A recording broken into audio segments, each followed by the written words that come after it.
이제 4-2번 공부하도록 하겠습니다. 자, 중생제도가 끝나지 않으면 성불하지 않겠다고 맹세하시는데 거듭해서 부촉하시는 말씀을 듣고 부처님의 은혜를 입었기 때문에 중생교화를 감당할 수 있음을 표하시다. 자, 그때에 지장보살 마살이 부처님께 사리었다. 세존이시여, 제가 부처님의 위시력을 입은 까닭으로 백천만억 세계에 두루 이 몸을 놔두어서 일체의 업보 중생들을 구제하고 있나이다. 그러나 만약 부처님의 대자대비한 힘이 아니었다면 능히 이와 같은 신통변화를 부리지 못했을 것이옵니다. 자, 여기에서 우리가 살펴볼 것은 지장보살님께서 무수한 분신을 놔두어서 수많은 세계에서 수많은 중생들을 구제하시는데 어떻게 구제하시는가 하는 것이다. 예, 조사 스님들의 말씀에 방편은 수많은 문이 있지만 근원으로 돌아가는 데에는 두 갈래의 길이 없다라고 하였다. 자, 우리가 중생을 구제하는 지장보살님의 수많은 방편문이 있겠지만 그 모든 방편문의 근원은 또 근원으로 돌아가는데 하나로 돌아간다. 우리가 법화경에서 부처님께서 성문, 영각, 보살의 가르침이라고 하는 방편문을 여셨지만 그 방편문이 어디로 돌아갑니까?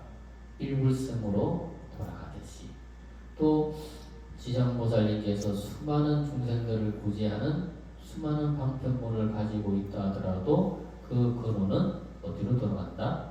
중생의 성불로 돌아간다. 그러니까 우리가 방편이라고 하는 것은 그 방편 속에 지혜가 없으면 방편이 아니고 그 방편 너머의 방편은 늘 그 방편 너머의 근원으로 인도하는 길이 있다라는 거죠. 그렇기 때문에 우리는 그 방편을 방편이라 하더라도 그 방편문 자체도 우리가 훌륭하게 보는 이유가 거기 있는 거죠. 그러니까 우리가 기도하고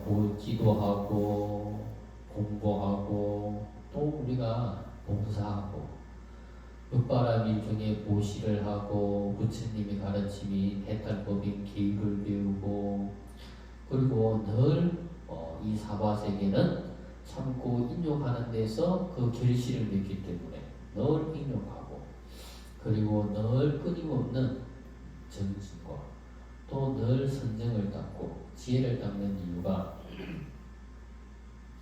다 어디에 있다? 우리가 다 성불로 돌아가기 위해서 그와 같은 방편물을 닦는 거죠. 자, 예를 든다면 선하고 착한 중생들에게는 자비로서 다가와서 자비로서 도와주시고 자비로서 교화해 주시며 자비로서 위로해 주시기도 할 것이며 위로해 주시기도 하시며 또 자비로서 고해에서 벗어날 수 있도록 해주시는 것이다. 자, 하지만 자비로서 좋은 말을 해줘도 듣지 않는, 말이 통하지 않는 중생들이 있는데 그런 중생들을 여기에서는 뭐라고 한다? 참 중생이라 한다. 우리가 살면서 그런 말 많이 들어 쓰잖아요. 그죠? 저 사람 참 그러면서 뭐라고 그죠? 또 또 살다가 또 그거 하면 참 할 말이 없다. 참 뭐가 어떻다. 그런 말 많이 쓰잖아요. 그죠? 그건 한 번만 쓰는데 이 중생은 어떤 중생이다? 참 이제 세 번을 연달아 쓰는 중생이다. 그러니까 참 중생이 되면 안 되죠. 그죠? 자, 이 참 중생들은 우리 주위에서 많이 볼 수 있는 중생들이다. 이 참참참 중생은 나일 수도 있고 또 여러분일 수도 있고 아니면 우리 모두일 수도 있는 것이다. 이런 참참참 중생들은 결코 자비로서 교화하시지 않는다. 그러니까 이런 중생들은 참참참 중생들은 어떤 중생이다? 고집이 세고 다른 사람 말 안 듣고 자기 생각대로 살고 자기 생각대로만 이렇게 살아가는 사람들 그런 사람들이 이제 여기서 말하는 참참참 중생들이다. 자, 왜 대웅전에 자비하신 부처님을 모셔놓고는 오른쪽이나 왼쪽에는 무시무시한 신장님들을 왜 모셔놓겠는가? 바로 이런 참참참 중생들을 교화하시기 위해서인 것이다. 그러니까 우리가 대웅전에 절에 가면 그죠 대자대비하신 그죠 부처님 한 분만 모셔도 참 거룩하고 모든 것이 갖추어지는데 거기 보면 또 이렇게 신장님들이라고 해서 그죠 금상궂게 생긴 분들이 막 그림을 그려놓고 이런데 어떤 보살은 그래요. 아유 나 대웅전에 가면 그 신중태화만 봐도 겁이 난다. 어떤 사람은 절에 가서 단청만 봐도 겁이 난다. 그런 사람들이 있더라고요. 진짜 있더라고요. 그 젊은 애들도 보면 절에 가서 단청만 봐도 그냥 이렇게 겁이 난다. 또 뭐 절에 가서 대웅전에 가면 그죠 신중탱화를 봐도 겁이 난다. 그게 다 이제 그런 이제 무시무시한 신장님들이 있고 하는 것은 아까도 말씀드린 것처럼 그 다 방편물이고 또 고집세고 억세고 말 안 듣고 지 쪼대로 살고 이런 이런 사람들을 표하기 위해서 이제 그런 이제 방편의 이제 불로살림들이 계시는 거죠. 그리고 또 하나는 우리가 이제 보면 불교와 무속이 구분이 안 되게끔 또 보면 그런 것들이 간혹 있잖아요, 그죠? 뭐 틀에 보면 무당이라고 나오는데 왜 부처님 태화를 모셔놓고 있고 신장 태화를 모셔놓고 있고 그러면 이제 젊은 사람들이 이렇게 생각할 거예요. 저 절집이 무속이나 절이나 똑같구나. 왜 모셔놓고 있는 게 똑같으니까. 그러니까 그 사람들은 말하자면 부처님 가르침으로서 부처님 가르침을 욕보이는 사람들이에요. 그 사람들. 그래서 사실 그 사람들은 그렇게 하는 행위만으로도 사실은 악업을 크게 짓는 중생들이겠죠.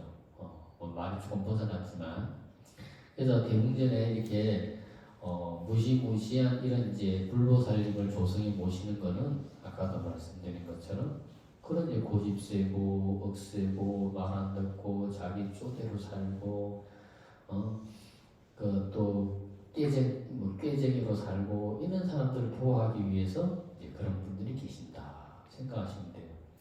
자, 목적이 삿되면 설령 상대방에게 선하게 대하더라도 그 행위는 악하다고 할 수 있을 것이다. 모든 사기꾼들이 상대방에게 환심을 얻기 위해서 감언이설로 다가오지 않던가. 하지만 목적이 선하면 그 나타난 행위가 반대로 나타나더라도 그것은 선한 행위일 것이다. 그것은 마치 자식을 사랑하는 부모가 자식을 잘못을 바로잡기 위해서 종아리를 때리고 훈계하는 것이나 또 제자를 올바르게 가르치기 위해서 손에 사랑의 매를 드는 것이 같은 것이다 라고 말할 것이다. 부처님 가르친 이제 보면 이제 경장이 있고 율장이 있고 논장이 있는데 부처님 가르침 중에 율장이 보면 부처님이 다른 경전에서는 말씀하시지 않는 말씀을 율장에서는 하시는 말씀이 있는데 그게 뭐냐면 꼭 이런 말씀을 하세요. 그러니까 이제 계율이 만들어질 때는 처음부터 계율이 만들어지는 게 아니에요.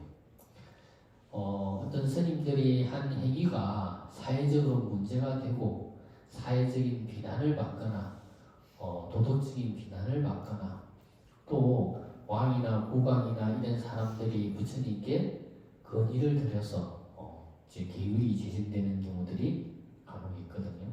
그러면 부처님께서 제자들에게 꼭 이런 말씀을 하세요. 이 어리석은 중생아. 이 어리석은 사람아 이렇게 이야기해요. 그러니까 부처님께서 제자들에게 욕하는 아마 최고의 욕이 아마 그걸 거예요. 이 어리석은 사람아. 다른 말씀 우리 속된 말로 하는 XX가 어떻고 어떻고 이런 욕을 하시는 게 아니고 꼭 이 어리석은 사람아. 꼭 이렇게 어리석은 행동을 했느냐라는 뜻으로 이 어리석은 사람아 그런 말씀을 하시거든요. 그러면 부처님께서 대자대비하신 부처님께서 어떻게 감히 그지 악구를 하시고 악을 하시겠어요, 그죠? 근데 중생을 가르치는 입장에서 제자를 바른 길로 인도하는 입장에서 부처님께서 훈계의 말씀으로 하신 최고의 말씀이 뭐다? 이 어리석은 사람아. 이런 말씀을 하시고. 그러니까 그거는 뭐예요? 악은이 아니고 악구가 아니고 그건 뭐다? 여기서 말하는 것처럼 훌륭한 목적을 가지고 있지만 그걸 사용하는 언어가 그죠? 이 어리석은 중생아라고 하는 말로 하셨지만 그것은 뭐다? 선한 행위라는 거죠. 왜? 제자를 훈계를 통해서 바른 길로 인도하는 거니까. 그러니까 우리가 부모가 자식을 이렇게 훈계를 하고 해초리를 맞고 손바닥을 때리고 하는 것들이 다 뭡니까? 그게 선한 행위의 목적을 가지고 훈계를 하기 위해서 하는 거기 때문에 그걸 가지고 손바닥을 때리는 걸 가지고 폭력이라 하지 않는 거고 그죠? 부모가 해초를 들고 자식을 해초를 때리는 걸 가지고 폭력이라 하지 않는 거잖아요, 그죠? 사랑의 매라고 이야기하듯이 그와 같은 거라는 거죠. 그러니까 우리나라는 분노하는 신장님들, 분노하는 관세음보살 이런 동상이 별로 없어요, 우리나라에는. 근데 일본에는 그런 이제 불상들이 상당히 많이 있거든요. 그런 모습은 아까 말한 것처럼 그런 참 중생들을 그런 모습이 아니고서는 인도할 수 있는 방법이 없다라고 본 거예요. 그래서 그런 방식으로 중생들을 구제하는 모습이 나타나게 된다는 거죠. 자, 우리 지장보살님께서 마찬가지로 참 중생들은 교화하시기 위해서는 아주 무서운 모습으로 우리에게 다가올 수도 있고 혹은 역행보살의 모습으로 다가올 수도 있는 것이다.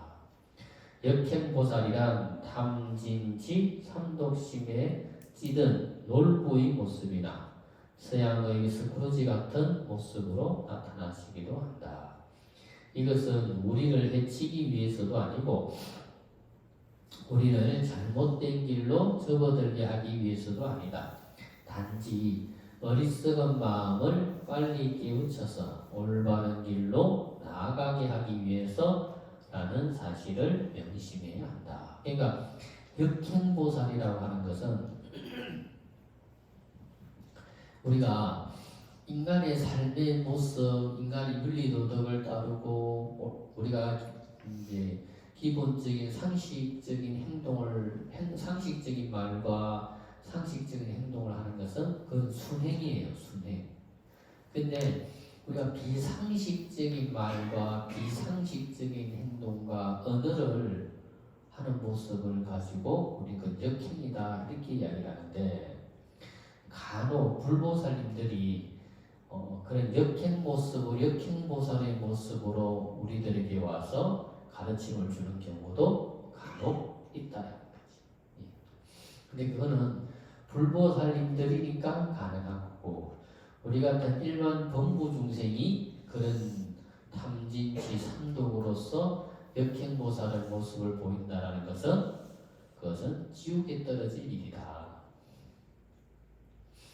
우리가 이제 공자님이 말한 것 중에 삼인 승사라고 세 사람이 길을 가면 그 가운데 반드시 스승이 있다라고 이야기를 하잖아요, 그죠? 그러면 세 사람이 길을 가면 그 가운데 반드시 스승이 있다라고 했을 때 그 세 사람이 다 스승이지도 않을 수도 있어요. 스승이 아닐 수도 있어요. 다 또 스승일 수도 있어요. 그런데 내가 어떤 마음으로 어떤 생각으로 보느냐에 따라서 세 사람이 길을 가면 그 세 사람이 다, 내 포함해서 세 사람이지, 근데 두 명인 거죠.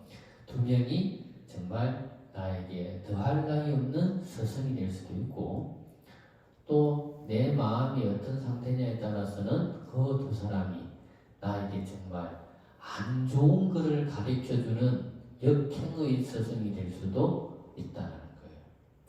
그러면 세 사람이 길을 갈 때 두 명이 나에게 더할 나위 없는 정말 훌륭한 스승이 될 때는 내 마음이 어떤 마음으로 봐야 되느냐.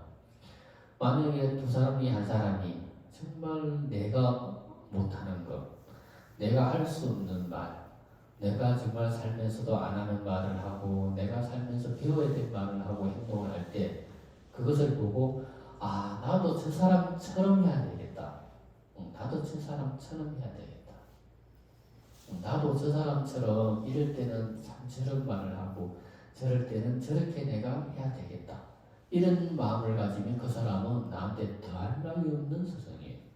근데 또 한 사람은 참 눈에 거슬리는 행동을 하고 참 귀에 불편한 말을 하는 사람들이 또 간혹 있어요. 그럼 그 사람을 보고 어떻게 해야 되느냐.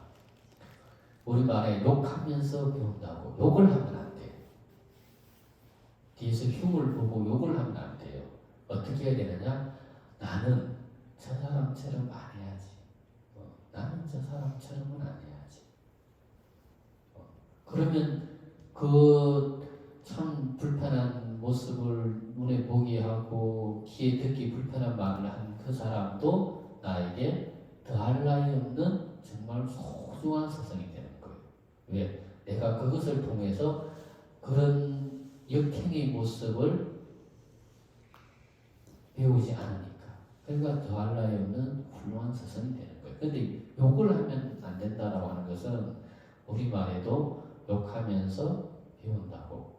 뒤에서 한다고 하고 저 사람 이렇다는 둥 저렇다는 둥 뒷담화 까면 나도 언젠가는 그 사람처럼 돼요. 그런데 나는 저렇게 하지 않아야 되겠다. 그 사람이 잘못을 내가 말하는 거 아니에요. 나는 저렇게 안 해야 되겠다. 나는 저렇게 안 해야 되겠다. 근데 저 사람이 한 행위가 어떻고 저렇게 욕을 하면 그렇게 말한 그 씨앗이 내 마음속에 저장이 되어 있다가 나도 모르게 그런 상황이 되면 그렇게 행동하게 되는 거예요. 그래서 욕하면서 배운다고 그러는 거예요. 그런데 그거를 안 배우는 방법이 뭐다? 반면 교사로 삼는 방법이 뭐다? 나는 저 사람처럼 안 해야 되겠다. 나는 저 사람처럼 안 해야 되겠다. 이렇게 반면 교사로 삼으면 나는 그 사람이 나한테 반대적인 역행의 모습으로서 나한테 훌륭한 스승의 모습을 보여줄 거예요. 근데 아까 말한 것처럼 내 마음이 삐뚤어져 있는 상태에서 그런 걸 보면 그냥 그대로 답습하게 되는 거예요. 그러면 나한테 나쁜 걸 가르쳐주는 스승이 되는 거죠. 그래서 어떻게 우리가 제가 늘 말씀을 드리다시피 우리 기도하고 봉사하고 공부하는 우리 불자들은 어떻게 보고 어떻게 듣느냐, 내가 어떻게 저걸 보고 어떻게 내가 소화시키고 내가 어떻게 해석하느냐, 이걸 잘 해야 된다는 거. 그래야지 복을 까먹지 않고 공덕을 짓는 삶을 살 수가 있는 거예요. 자, 그래서 지장보살님은 우리들에게 선행의 모습으로서도 역행의 모습으로서도 우리들에게 교화 태도와 이 모습을 보여주신다. 자, 4-3번. 지금 이후로부터 지장보살님이 전적으로 책임을 지겠다고 부처님께 말씀하다. 제가 이제 또 부처님의 부촉하심을 받았사오니 아일다께서, 아일다는 미륵 부처님을 아일다라고 이야기합니다. 아일다께서 성불하실 때까지 육도의 중생들을 해탈토록 하겠사오니 원컨대 세존이시여 염려하지 마옵소서. 자, 반복된 이야기 같지만 왜 이토록 서가모니 부처님께서 지장보살님에게 미래 중생들을 부탁하신 것인가? 자, 정법시대 1000년 동안은 사람들의 마음이 순수하고 깨끗해서 부처님의 법을 들으면 그냥 마음이 열렸다. 그러니까 부처님 당시 중생들이나 부처님 열반하신 후 1000년 동안은 사람들의 마음이 순수했다라는 거예요. 사람들의 마음이 깨끗했다라는 거예요. 그래서 부처님이 말씀하시고 부처님 말씀을 들으면 그냥 그대로 그냥 스펀지에 물 먹듯이 싹 그냥 배어들면서 실천이 되는 거예요. 그러니까 그냥 마음이 그냥 싹 열리는 거죠. 이어서 상법시대 천년은 그래도 부처님의 가르침을 가르치면 믿고 의지해서 실천 수행을 하기 때문에 그래도 마음을 깨치는 사람들이 많이 나왔다. 하지만 말법 시대에 이르게 되면 정법을 만나기 어렵고 비법과 또 정법이 뒤섞여 있어서 무엇이 비법이고 또 무엇이 정법인지도 알 수 없는 세상이 되며 더 나아가서는 중생들의 마음이 삼독에 중독되어서 자신이 중독되었는지도 모르는 중독의 시대라고 할 수 있다. 그러니까 중독이 된 사람은 자기가 중독된지 모르는 거예요. 마치 술 끼게 취한 사람한테 아이고 오늘 술 많이 취했네 이러면 아니 나 술 안 취했는데 이렇게 이야기하잖아요. 그리고 보통 그렇잖아요, 그죠? 그러니까 술을 어줍게 먹은 사람한테 오늘 술 좀 많이 먹었네 이러면 내 술 좀 많이 먹었다 이러는데 아주 시게 많이 먹은 사람한테는 술 많이 먹었다고 해도 나 술 별로 술 안 취했다. 난 괜찮다. 나 술 많이 먹었다. 이렇게 이야기하는 거예요. 그러니까 우리 중생들의 마음이 탐진지 삼독에 물들어서 중독되어 있기 때문에 자기가 중독되어 있는지도 모르는 거예요. 모른다는 거예요. 자, 이처럼 삼독에 중독되어 있는 중생들을 교화한다는 것이 정말 어려운 것이다. 네. 자기가 중독되어있는지 알아야 중독 그 현상에서 벗어날 수 있는데 자기가 중독되어있는지를 모르는 사람을 교화한다는 게 얼마나 힘들고 어렵습니까, 그죠? 그러니까 우리가 뭐 정신과 치료를 받는 것도 그렇잖아요. 자기가 현재 상황이 그렇다라는 것을 인정하고 받아들여야 그것을 바꿀 수 있는데 나는 아닌데요, 나는 괜찮은데요 이렇게 하는 사람은 그 문제를 고칠 수 있는 방법이 없는 거예요. 그러니까 지장보살님이 우리 중생들을 구제하시는데 얼마나 힘들겠어요, 그죠? 말법 시대가 되면 탐진지 삼독에 중독되어 있으면서도 자기가 중독되어있지 모른다. 우리가 법화경에 혈액수량품에서 부처님 비유하는데 의사 비유 나오잖아요, 그죠? 자식들이 독에 중독이 되어서 아버지가 왔을 때 아버지 살려주십시오 해서 부처님께서 약을 만들어서 줬는데도 아버지가 약을 만들어 줬는데도 불구하고 어떤 아버지를 그래도 아버지에 대한 믿음 있는 애는 그것을 받아줬고 병이 났는데 아버지라고 하면서도 아버지를 믿지 못하는 자식들은 그걸 줘도 안 먹는 자식들이 나오잖아요, 그죠? 그럴 수도 있는 거잖아요, 그죠? 그러면 그 약을 줬는데도 아버지가 만들어준 약인데도 믿지 못하고 혹시 이러고 안 먹으면 그 병을 고칠 수 있는 방법은 없잖아요. 그죠? 마치 그와 같은 거예요. 자, 자신이 삼독에 중독된 줄 알면 제도하기 쉽지만 모르는 중생은 제도하기 어려운 것이다. 자, 이런 중생들은 오로지 지장보살님이 아니면 교화할 수 없기 때문에 이토록 거듭해서 부탁하고 또 부탁하고 하시는 것이다. 그러니까 속된 말로 말하면 지장보살님 이런 식이라는 거죠. 말 안 들으면 싸다고 하다 때릴 수도 있고, 말 안 들으면 욕당 할 수 있고, 말 안 들으면 교도소에도 집을 열 수도 있고, 그럴 수 있는, 그렇게 해야지만 이 삼독에 중독된 중생들을 기호할 수 있다는 거예요. 말 안 들으면 너 지옥 갔다라고, 협박도 하고, 어르기도 하고, 그렇게 해야 그 중생들을 교화할 수 있다는 거죠. 그러니까 그렇게 할 수 있는 유일하신 분이 누구다? 지장보살입니다. 그러니까 우리가 큰절 같은 데 가면 이제 지장보살님 단독으로 모신 정각은 지장전 이렇게 하고 지장보살님만 모시지 않고 열대왕과 막 나찰을 이제 거기에 있는 우두나찰, 마두나찰 이런 이제 나찰기를 같이 모신 정각은 명부전 이렇게 해서 모셔놓잖아요, 그죠? 그럼 그 명부전에 쓱 들어가면 어떤 저에는 명부전 진짜 쓱 들어가면 나도 좀 쓱찍하는 명부전도 있더라고요.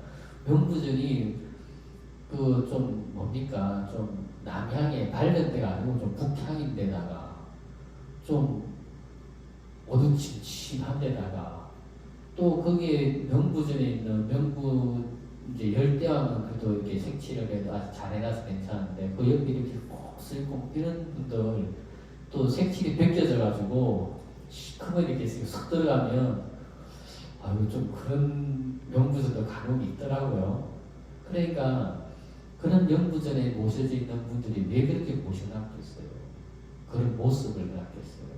아 지옥이라는 게 있는가 보다. 아 죽으면 저런 열대왕님한테 진짜 재판을 받고 심판을 받는가 보다. 아이고 무서워라.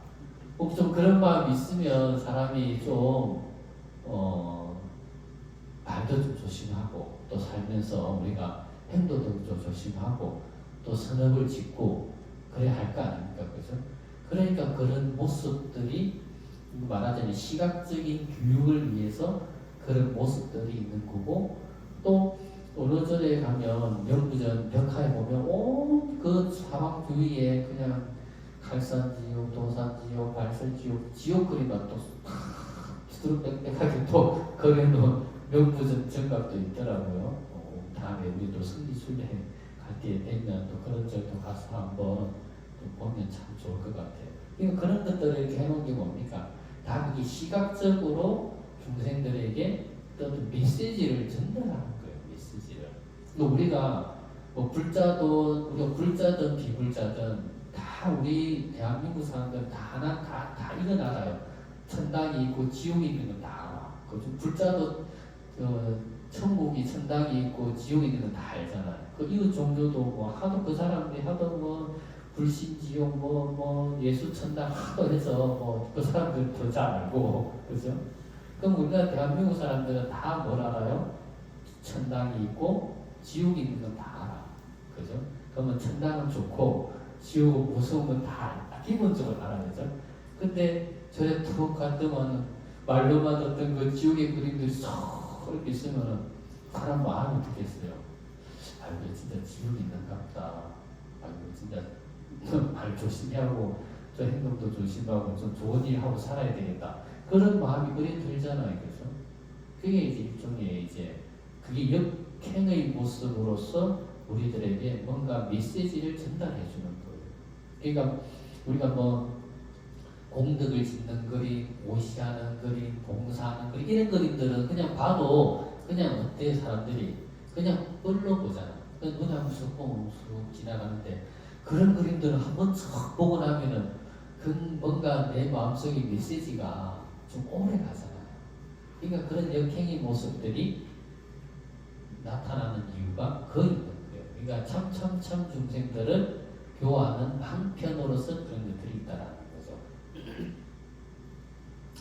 자, 4-4 부처님께서 제도 받을 중생들의 이제 습기에 대해서 말씀하시니 먼저 습기의 태단을 밝히시다. 이제 습기라는 것은 우리말로 하면 습관, 그 관습, 관습은 좀 그렇고 습관이라는 게 습관.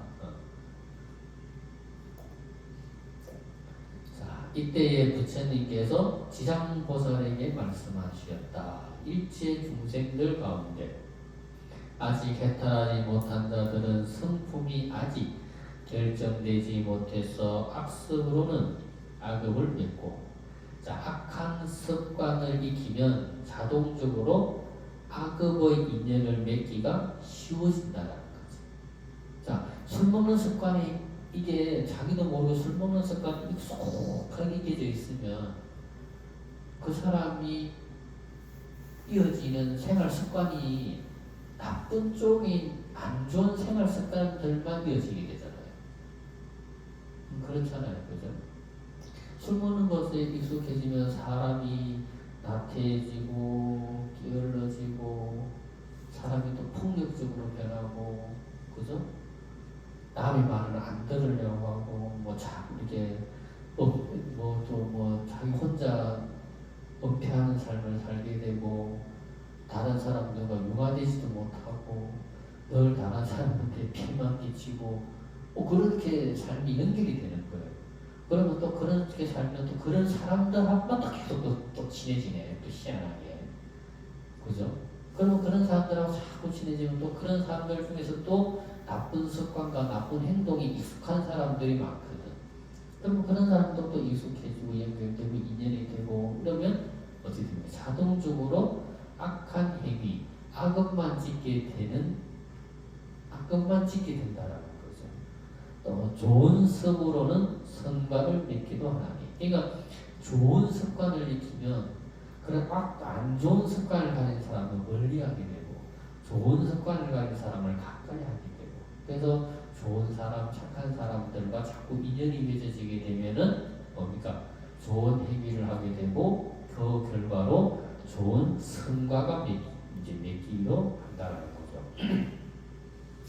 그래서 착하기도 하고 악하기도 한 경기에 따라 모두에 태어나 윤회하면서 잠깐도 실세가 없으며 움직였다 하면 미진급을 지내는 동안 미혹함으로 고난은 당한다.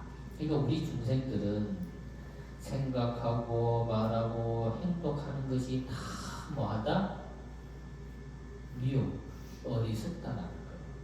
어리석다. 기본적으로 우리 중생들은 어리석음의 바탕이 돼 있다는 거죠. 우리 마음. 그렇기 때문에 미진급을 지내는 동안 그 미혹함 때문에 항상 고와 나는 당한다. 그래서 이제 보면 이제 우리가 간세음보살을 구고구나 간세음보살 이렇게 이야기하거든요. 그러니까 근데 이제 우리가 이제 살아있는 사람들이 기도할 때는 나무 구고구나 간세음보살 이렇게 기도를 하는데, 우리가 이제 죽은 영가님 전에 기도할 때는 보면 나무 구고 간세음보살 이렇게 해요. 그 차이가 뭐예요? 그러니까 지옥에는 구고 간세음보살, 이거 뭐 지옥에는 오로지 뭐밖에 없다? 오로지 괴로움밖에 없는 거예요. 오직 괴로움밖에 없기 때문에 구고 간세음보살. 근데 어떤 스님들 그걸 또 몰라가지고 명단에도 한때 나무 구고구나 간세음보살 이렇게 하는 스님들이 있어요. 그건 잘 몰라서 그래요. 지옥은 오직 괴로움뿐이에요. 오직 괴로움뿐이기 때문에 오직 괴로움뿐인 중생들이, 그런 지옥 중생들을 구제해 주십사 하는 뜻으로 구고 간세음보살 이렇게. 근데 우리 사바세계에 현재 살고 있는 중생들에게는 오직 괴로움만 있는 것도 아니고 또 뭐가 있습니까? 장애라는 게 있거든요. 그게 난이에요. 장애. 우리가 삶은 중생의 삶이라고 하는 것은 기본적으로 괴로움이에요. 근데 그 괴로움에 또 뭐가 있다? 장애까지 있는 거예요. 장애. 그러니까 더 삶이 힘든 거라. 우리가 보면 어렵고 힘든 사람들이 보면 장애가 더 많아요. 보면 그거 왜 그래요? 전생에 닦아는 복이 없어서 뭐 현재 괴로운데 뭘 하려고 해도 뭐가 잘 안 풀려. 부모가 장애가 되기도 하고 또 뭐 하면 형제가 내 삶에 장애가 되기도 하고 뭐 어디 또 좀 살만하면 또 자식이 또 이런 게 또 장애가 되기도 하고 이렇게 항상 이렇게 장애가 있는 거예요. 장애가. 그러니까 괴로움은 내가 노력하면 벗어날 수가 있는데 이게 내 주위에 나를 힘들게 하는 장애 덩어리들이 끼어 있으면 더 힘든 거예요. 이거는. 왜? 그런 장애물들이 내가 만들지 않아도 부모 자식이라고 하는 인연 때문에 또 형제라고 하는 인연 끊을 수 없는 인연 때문에 부모 자식이라고 하는 그 인연 때문에 그런 장애들이 또 존재하는 거예요. 그러니까 얼마나 힘들어요. 더 힘들잖아요. 그러니까 산 사람들이 기도할 때는 나무 구고구나 관세음보살 이렇게 하는 거고 돌아가신 영가님들 할 때는 나무 구고 관세음보살 그 차이가 이렇게 있다라는 거죠. 자, 이 사바세계에는 세 종류의 사람이 있다. 세 종류의 사람이 있다. 첫 번째는 정정취 중생이다. 이 정정취 중생은 믿음이 견고해서 어떠한 사법에도 흔들림이 없는 중생으로 상구보리 하와 중생하는 지장보살님이나 기타 여러 훌륭한 보살님들이나 승문, 영각과 같은 깨달음을 얻은 중생들을 말한다. 자, 예를 든다면 연불하는 사람으로 앉아나서나 연불하며 항상 말하기를 나는 극락세계에 왕생하겠다라고 말하는 중생을 말한다. 그러니까 나는 내가 오로지 법화경 기도를 하면 나는 오로지 법화경밖에 없다. 나는 죽을 때까지 법화경 독송을 하겠다. 이렇게 자기 믿음과 신념이 확고한 사람들, 흔들리지 않는 사람들, 이런 사람들을 뭐라 그런다? 이런 사람을 정정취 중생이다. 이렇게 하는 거예요. 정이라고 하는 말은 정이라고 할 때 정은 발을 정자를 써요. 발을 정자. 발을 정자. 그리고 또 정이랄 때 이 정은 또 정은 뭐냐면 결정할 때 정자. 그러니까 바른 신심과 믿음으로 확고부동하게 딱 결정되어 있는 사람이에요. 바른 신심과 믿음이 확고하게 딱 결정되어 있는 사람. 그냥 반석 위에 집이 지어 있는 집처럼 흔들림이 없고 아주 튼튼한 믿음을 가지고 있는 중생들은 정정치 중생이다. 이렇게 이야기하는 거예요. 자, 두 번째는 부정치 중생. 이 부정치 중생은 부처님의 정법을 설해주면 믿기는 믿는데, 자, 이 말 좀 믿기는 믿는데 그 믿음이 견고하지 못해서 또 솔깃한 이야기를 들으면 금방 마음이 흔들려 버리는 중생들을 말한다. 자, 예를 들면 극락세계가 좋다고 듣고는 열심히 연불하다가 누가 참선이 좋다고 하더라 이런 말을 들으면 정말 그런가 하고 또 마음을 바꿔버리는 중생, 이런 중생을 부정치 중생. 부정치라는 건 뭐냐? 아직 믿음과 신심이 확고부동하게 결정되지 않았다라는 뜻으로 부정치 중생 이렇게 이야기합니다. 이 불자들도 있잖아요. 첫 발을 참 어떻게 딛느냐가 참 중요해요. 이 불자들도 보면 첫 발을 이상한 그 도반을 만나가지고 첫 발을 저기 어디 사주팔자 보는데 첫발을 들이거나 첫발을 어디 저기 무당 점집에 가서 점 보는 걸로 첫발을 들이거나 또 어디 절에라고 가는데 늘 뭐 사주팔자 보는 절 또 어느 절이라고 갔는데 또 뭐 절에 스님이 뭐 기치료한다고 뭐 한 절 이런데 뭐 첫발을 이상한데 첫발을 들인 불자들은 그 첫발에서 벗어나는 게 참 어려워. 그러니까 첫발을 잘 넣어야 돼요. 첫발을 사주팔자 보는데 첫발 들이는 사람은 그 사람은 그 수준에서 못 벗어나. 절에 열심히 기도하다가도 뭔 일이 생기면 또 사주 보러 가고 절에 와서 기도하다가 뭐 어려운 일이 생기고 뭐 좀 뭐 안 풀린다 싶으면 아이고 부처님이 아니고 아이고 저기 무당 뭐 무당님 찾아가서 점 보고 그래가지고 또 무당이 콕 밑에가지고 또 구태라 그러면 또 굿하고 빚으로 쪼달려가지고 뭐 지금 집이 뭐 저 경배로 넘어가네 만에 하는데 무당 집에 가서 점 보니까 전부 굿을 해라니까 없는 돈에 또 몇백만 원을 끌어모아가지고 굿한 사람이 있더라니까요. 우리 법계사에도 다녔던 분인데 그런 걸 들으면서 그 사람도 첫발을 그런 쪽으로 들여놓으니까 그것을 못 벗어나는 거예요. 근데 첫발을 잘 기도하고 올바르게 기도하고 올바르게 부처님 가르침 실천하는 쪽으로 첫발을 들이면 그 사람은 이랬던 저랬던 그 수준에서 그래도 더 물러나지 않는 거예요. 근데 그런 쪽으로 첫발을 들인 사람들은 그것을 끌어내는 게 그렇게 힘들더라고. 우리 보살님들 절대 그러시면 안 돼. 뭐 재미로 살면서 뭐 1년 신수 한번 보고 사주팔자 한번 보는 거는 뭐 그렇다 쳐도 무당집 가가 점 보고 막 굿하는 사람들 그런 사람들은 첫발을 그런 쪽으로 들여서 그 발에서 못 벗어나는 사람들은 그 사람들이 세상에서 제일 불쌍한 사람들. 이 귀신하고 인연을 맺어놓으면 굿하는 건 다 귀신하고 인연 맺는 거예요. 귀신하고 인연을 맺어놓으면 내가 젊을 때는 관계없어요. 젊을 때. 내가 나이가 먹고 정신이 건강 이제 나이가 먹는다는 건 뭔가 기력이 노쇠진다는 거잖아요. 그죠? 기력이 노쇠지고 나이가 들어서 정신이 흐트러지면 이제 젊을 때 인연 맺어놓은 귀신이 자꾸 나타나가지고 괴롭히는 거. 자꾸 괴롭히는 거예요.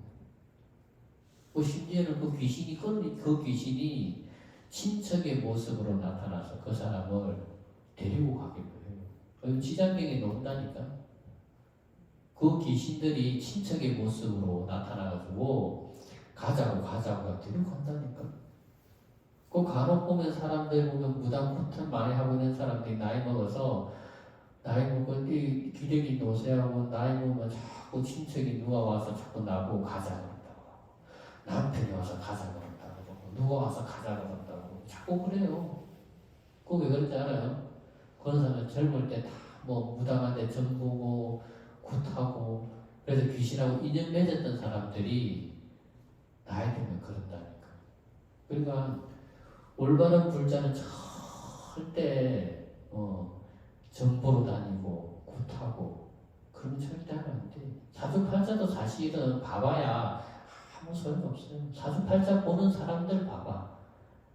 그럼 지 인생이나 잘 바꾸지. 자기 인생도 못 바꿔서 너 인생 뭐 이러니 저러니 보고 앉아가지고 먹고 살고 있는데 우리가 처음에 천일기도 할 때 뭐라 그랬어요? 우리가 타고난 사주팔자 다 깎아버리자. 우리가 팔자 그러잖아요. 그죠? 이거 세우면 팔자인데 그죠? 세우면 팔자지만 눕히면 무한대잖아요. 그죠? 그러니까 우리가 무한대의 공덕과 지혜를 갖춘 우리가 부처님의 아들과 딸로서 부처님 가피로 이 세상을 살아가자. 그런 뜻으로 우리가 법화경 천일기도를 시작해서 지금 이제 800일 지나서 900일 가고 있듯이 우리가 부처님께 이랬던 저랬던 아이고 부처님이지. 오로지 부처님한테 귀하고 부처님한테 인연을 맺어야 아까도 말씀드린 것처럼 내가 마지막이라도 마음 편안하게 부처님한테 가야지. 난 부처님한테 가야지. 갈 수 있는 거예요.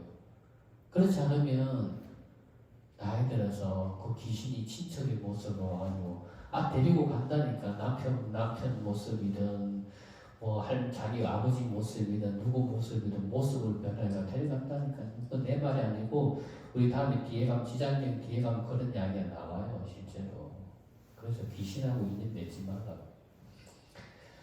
자 마지막으로는 사정치 중생이다. 이 사정치 중생은 아예 말이 안 통하는 바로 참참참 중생을 말한다.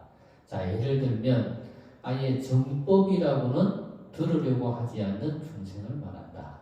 여기서 말하는 중생은 바로 부정치 중생과 사정치 중생을 말한다. 그러니까 지장보살님이 구제해야 될 중생들은 어떤 중생들? 부정치 중생과 사정치 중생들이 바로 지장보살님이 바로 원력으로서 구원해야 되는 중생들이 바로 이런 중생들이에요. 그러니까 이런 중생들은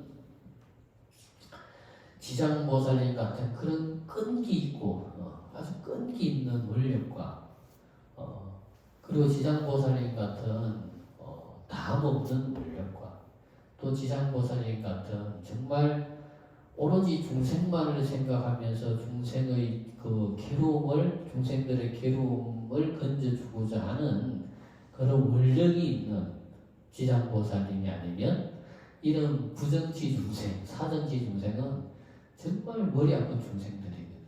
정말 골 때린 중생들이에요. 이런 중생들은 누가 구제해 주신다?